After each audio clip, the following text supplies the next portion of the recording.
Vamos continuar falando sobre essa pauta política que nasce em Brasília. O presidente da Comissão de Constituição e Justiça defendeu que o Congresso inclua os municípios como destinatários das emendas, que tem como finalidade projetos estruturantes em cada estado e no Distrito Federal.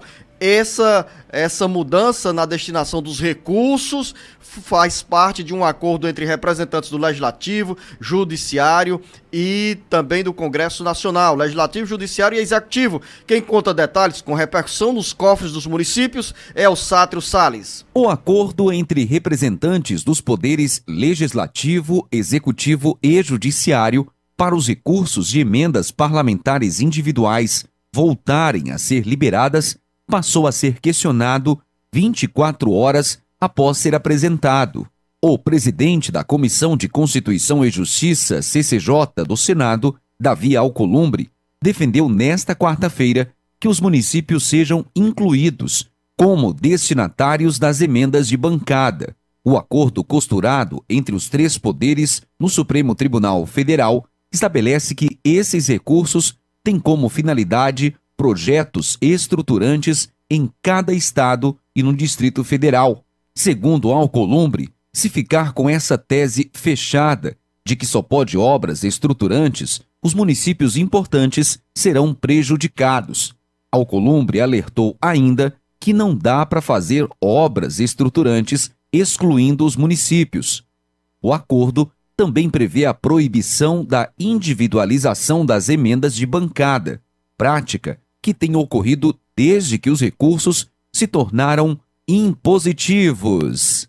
Com redação do Ceará Agora, Sátiro Salles. Estamos falando sobre alguns bilhões de reais, 9 bilhões e 200 bilhões de reais, que estão nesses recursos na pauta desse conflito entre judiciário, legislativo e executivo. Mas um conflito que já vem tendo etapas superadas para garantir a liberação o mais rápido possível desse dinheiro, e parte desses recursos vai chegar também aos municípios do Ceará. Então, Luciano, a gente já percebe o seguinte, que depois, 24 horas depois da reunião do Supremo Tribunal Federal com os presidentes da Câmara e do Senado, agora eles entram naquela fase que a gente chama assim de ajustes. Ou seja, no geral, ficou acertado isso, as linhas mestras, como se diz, desse acordo estão acertadas, mantidas em relação principalmente à manutenção das chamadas emendas PIX, das emendas impositivas, mas e aí? Como é que fica, por exemplo, a responsabilidade,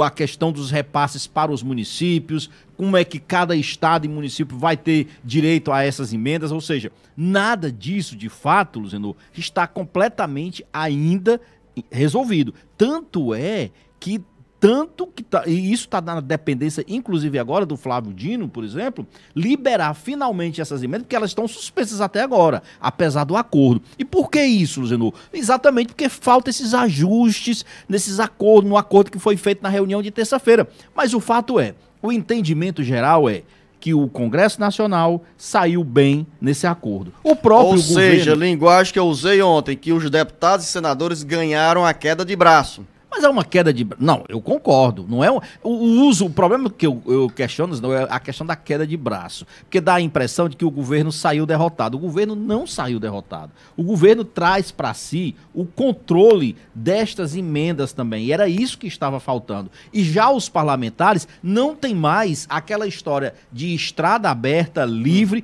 para ele indicar sem que eles aparecessem, sem saber para onde as emendas estavam indo e principalmente sem saber como esse dinheiro seria aplicado. Agora não, tudo tem que ficar, tem que ter transparência, tem que saber exatamente como está sendo feito esses projetos, tem que ter agora um projeto, não pode simplesmente como mandar... diz o João Lucas, meu filho de 9 anos, confia, viu?